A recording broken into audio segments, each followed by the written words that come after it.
Hello, everyone, and welcome to the latest Thriving Talent edition of our LinkedIn Live on equity in the workplace. My name is Natalie Wilkins, and I'm the co-founder and co-CEO of Thriving Talent. And today I'm really excited to be joined by my colleague, Julie Boudouin, who's going to talk to us a little bit more about what equity is and how that is applied practically in the workplace. Julie, would you like to introduce yourself and share a little bit about what the work you're doing in the company? So thank you, Natalie. So my name is Julie Baudouin. To repeat it once again, I'm Senior Partner DEI Consulting with Thriving Talent. I've been working in the company for about a year. And essentially, I help companies build their strategy and roadmap around various areas of DEI in their companies. Thank you, Julie. Thank you. And I'm so delighted that you're here because you work with so many of our clients on those roadmaps, and equity is such an important piece of what they're trying to change within their workplaces. And so we've got some questions for you today to work through, and I might be adding some of my own experiences to those questions. And I wanted to let everyone know that our session today is limited to 30 minutes. So please use this opportunity to ask any questions you'd like to have answers to Julie and myself. Just use the chat area and I'll be keeping an eye on the comments and any questions that pop up in there. But do say hello to each other. If you're here live with us, do introduce yourself. Let us know who you are, because this is a really important community of practice that we hold very sacred, especially in LinkedIn, and we'd like to get to know you better too. And we are recording this session, so if you weren't able to attend this on a live session, you'll be able to hear the recording afterwards. So, Julie, if you're ready, I'm going to ask you the first question, which is, from your perspective, what's the difference between equality and equity? Because I think sometimes these two terms get mixed up, don't they? Yeah, absolutely. So thank you for the question. I mean, I actually looked up some definitions, and then we can have a visual. So equality means each individual or group of people is given the same resources and opportunities, while equity recognizes that each person has a different set of circumstances and allocates the resources and opportunities needed to reach an equal outcome. To illustrate that, Natalie, could you share the slide that we've prepared? So equality, as we can see on the top, there's 4 people. They want to get to a certain destination. They're going on a bike ride. And as we can see here, equality means that they were all given the same bike. And as you can see, out of these 4 people, the second from the right is probably the only person that can really get to destination in an easy and safe way. Equity, if we look in the lower row, this is actually when you really recognize that people have different needs. So they have exactly the same objective, get to the end of their trip in a safe and easy way, but the different needs were recognized. So in such as the height, you see a child needs a smaller bike, someone who's very tall needs a bigger bike, and someone who cannot use her leg to have a special bike to get to this destination. So this is important, to keep in mind, not one size fits all the time. So, in a nutshell, equality is about sameness, while equity is about fairness. Yeah, I really like the simplified ways you've described that, Julie, because I think with a lot of talk around equality and gender equality and equality for different groups of people, we often forget that people have those different needs, and therefore the same, to reach a similar outcome, they need different things in order to get there. And I love this illustration. Thank you for sharing it. Mm-hmm. And from your point of view, Julie, let's get personal. What does equity mean to you personally? So yeah, I'm going to take my personal example. So for me, equity, it's as a working mom, we're caregiving responsibilities. There's really a side of equity at work and a side also at home. And at work, I have to say that, for someone also who cares about the caregiving and responsibilities, but also advancing my career, work flexibility, particularly when my children were much younger, was like so important to me. And to have this need recognized and embraced, and so that I could deliver, at a high level, while also being able to focus on my caregiving responsibilities. And at home, that means that, I have a spouse, we have caregiving responsibilities, we have household things to take care of. And so to also have the space to discuss that and to see, what works best for the family. So that, for me, it's a very important aspect of equity, to recognize these different needs. Talking about caregiving, when my children were smaller, when they get bigger, also these needs evolve, actually. So, absolutely. Therefore, yeah, exactly. And I really love the way that you emphasize the need for this at home as much as in the workplace, especially, I think for dual career couples like yourself and your spouse, because if you don't have those conversations and you don't create that setup so that you have those needs met at home as well, it's very hard to be able to pursue your career and to be able to grow your career in that respect. And I'm wondering, from the people listening today, if they have any personal examples they'd like to share around equity and what they think of it to their own context, to their own life. I'd love to see if there's anyone willing to comment on that. And maybe whilst we wait for people to think about that question for themselves, can you maybe give us an illustration of how inequity shows up in the workplace? So what does that look like or sound like? Yeah. So I was thinking about some example. So again, I looked up in definitions that, to try to have this clear in our minds. So inequity is the result of perceived or actual unfair treatment relative to other employees. So in hiring and promotion, if you see that there always tends to be the same kind of people that get promoted, that get hired, this is a sign of inequity. Mm-hmm. And if you see the flip side, the other groups where there's a high turnover rate. So whenever you have, a high turnover rate, you have to kind of dig deeper to see kind of what might be some of the reason. For example, a global company that has a footprint around the world, if you realize that, all the new managers, people who get promoted are from a certain country, and that also the decision bodies are from a certain country, you might ask yourself, well, I think for people not from that nationality, maybe they don't see themselves represented in the company, that it actually might urge them to change company because they don't see opportunities. So that can be a sign. Employee survey. When you run an employee survey, it's important to slice and dice different demographic groups to see if there are significant differences between the answers. That guide will give you also a good idea of what might be some of the inequities. If you see an increase in formal complaints, for the organization to have a formal channel to Dutch complaint. Another example, because I'm a big supporter, of course, of parental leave, good parental leave. If you see that there's a high exit of women after their return from maternity leave, that would be a sign to kind of look into your policies and processes into reintegrating a parent returning from work, for example. But also we can look at it from a daily point of view. So I talked a lot about policies and systems. So, when you are in meetings with people, is it always the same people who are talking? I think a hybrid meeting is a good example of why there might be a high risk of people in the room having a much stronger voice than people who are online, if you don't actively bring them into the conversation. Yeah, so I really like that last example, Julie, because I was thinking about that the other week. If you think about personality and communication styles, we can sometimes use the term introvert and extrovert, which is not just in terms of how you show up and how willing you are to speak up. It's also about how you get energy or the amount of time you need to analyze and process information before you're able to contribute. And I know in our team, we have a nice mix of both.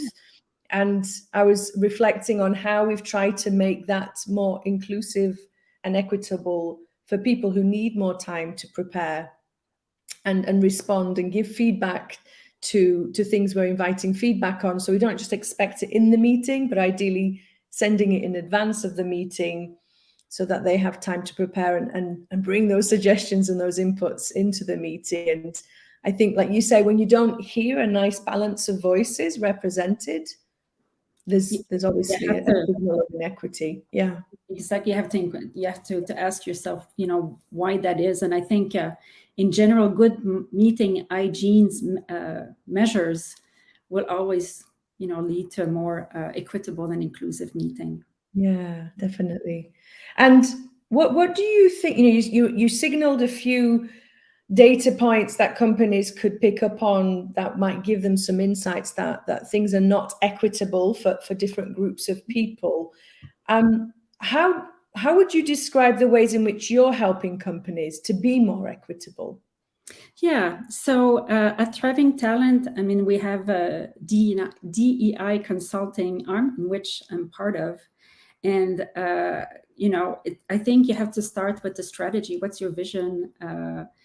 What are the key issues that you want to tackle? Have a strategy and then put a plan in place. And one size does not fit all. So that's really the expertise that we bring. So I talked about the hiring, the promotion process. So this is something that we can help companies to really audit all these processes and look at job description, because sometimes job description can be very appealing to a group of people and not so appealing to another group of people. I'm sure people have heard about certain vocabulary that the description of a leader that tends to be more applicable or more referred to men, or other vocabulary more to women. So that can be one of the things that we look at. How are candidates selected, how they are interviewed, how they are evaluated, how can we make this whole process equitable? And we really analyze from the process who is favored, who is the disadvantage, and then this will potentially lead to an update in the process of all these hiring, promotion process, for example. And then beyond, having new guidelines or implementing a new policy, we can also really support the change management to train and share with the HR managers, with the managers, why we're making such changes and how to do it. So this is one of the service that we can offer. There's another part also of the business where we have different workshops and training on diversity, equity, and inclusion to employees, to managers, from inclusion in action, inclusive leadership, just to name a few. Also, I referred to parental leave before. This is a life transition, so that's a big change on the employee side, potentially on the team also. We can support with coaching, with training, the employees and the managers on how to manage this transition. Yeah, thank you for summarizing those different things that we're offering. And I'm really excited because next month, a group of colleagues and myself were in the process of customizing a training for a big recruitment agency present here in Switzerland. And they want to train their consultants on how to write inclusive job descriptions. Now, inclusive job adverts, there's no sign of the word equity in there. But the whole premise of writing inclusive job adverts is all about equity, because you really need to put yourself in the shoes of different groups of people represented in the job market and really challenge whether the way you write a job advert is appealing to that broader group of people, or is it really appealing to a very thin slice? And as we know, in Switzerland and many other countries around the world, this war for talent, that being able to find applicants to fill positions is getting tougher and tougher. Yeah. And equity is the key to really opening up your applicant pool. And so if you're a recruiter or a HR person listening to this applies in so many ways, like you said, Julie. It's the other maybe aspect that I always get excited about is how can we make this tangible and practical for someone outside of HR? So you mentioned that we run some trainings for employees and line managers, but if we step away from the HR processes, How else do you think equity could be tangible for someone working in another type of role in a company? I think it's I think it's a daily business. Do I have the right people at the table, like for decision making, for example? Mm. And so I think particularly it should not be seen as something separate, but something that you strive for Yeah. every single day in your activities. So Yeah. inclusive decision making, inclusive meetings, these kind of things. Yeah. And then if you think about even something outside of HR, I think one of the scenarios sometimes that we get people to practice equity around is external communications, for example, what you present on your website or in your brochures or in your marketing. How can equity be represented better in those types of scenarios, Julie? Yeah, I think you have to try to be representative. I mean, even if you have pictures of people, it should not be, one typical group. You have to try to represent as many of your stakeholders as you can, different generations, different races. Yeah. This sends a really strong signal to that the organization is really open to a very broad range of talent. Yeah. Yeah.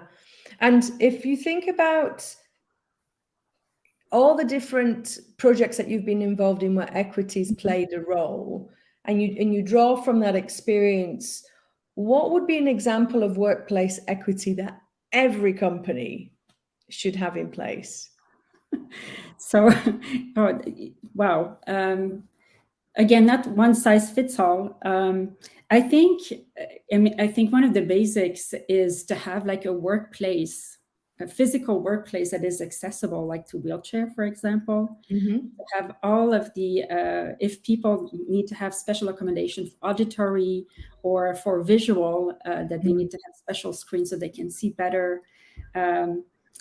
To have closed caption, which is to, when you can, there's actually some options in some of the tools where as people speak, you can actually have it written. It doesn't mean that someone doesn't hear well, but particularly when one works in a global environment, it might be good to have the support, the visual support in addition to hearing the person talk. Another example is a parental policy that is supportive of different types of families. So heterosexual couple are not the norm anymore. So there's different types of families, same-sex couple, also single parents.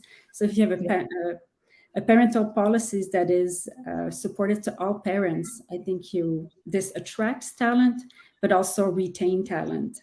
Yeah. Equity in team meetings, we talked a bit about it before. This should be part of the culture, that there's really every meeting is everybody's voice heard one way or the other. And if you manage a team as a manager, we talked about like equality and equity.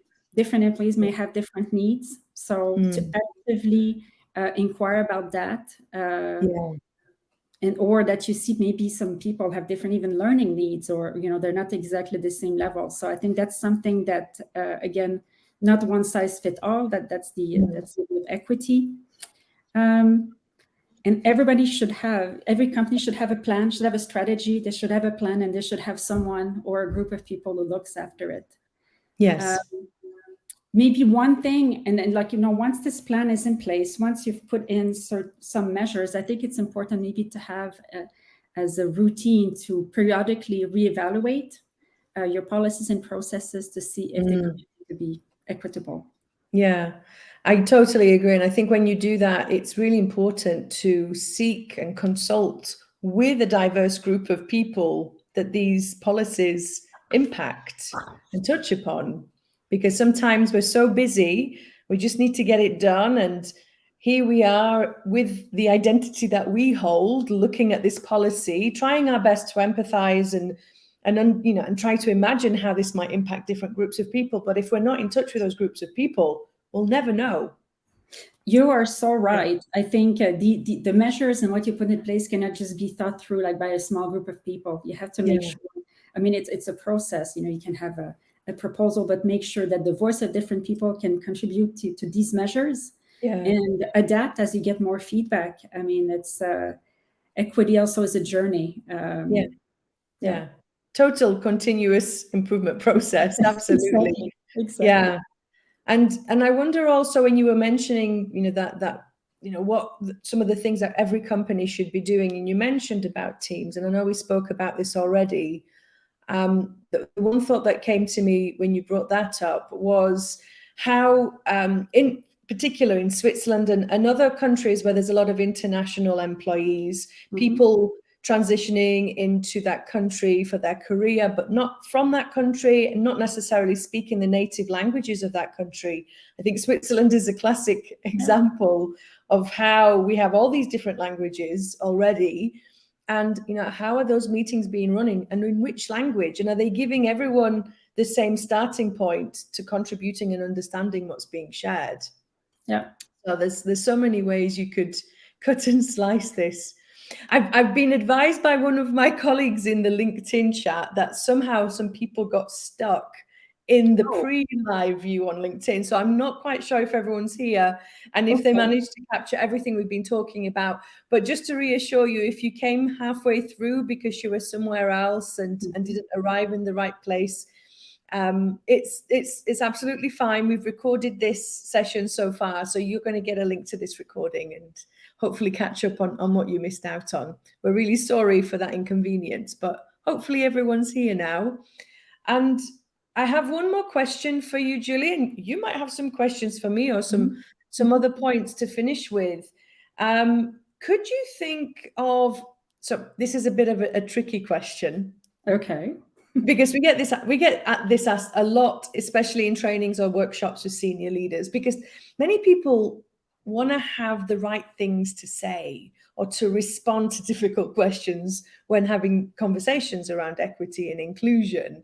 And sometimes, as we know, you might come up against someone who really doesn't care, who doesn't care about equity, who doesn't care about inclusion. And the danger is when those people have a very senior role in the company and have power and influence, that can be quite daunting and concerning. What would be your advice when you come across that type of situation?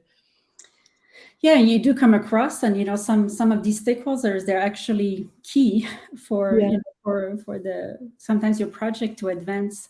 I think you have to try to position this as equity or diversity or inclusion, to try to link it to a challenge or a problem that they're trying to solve.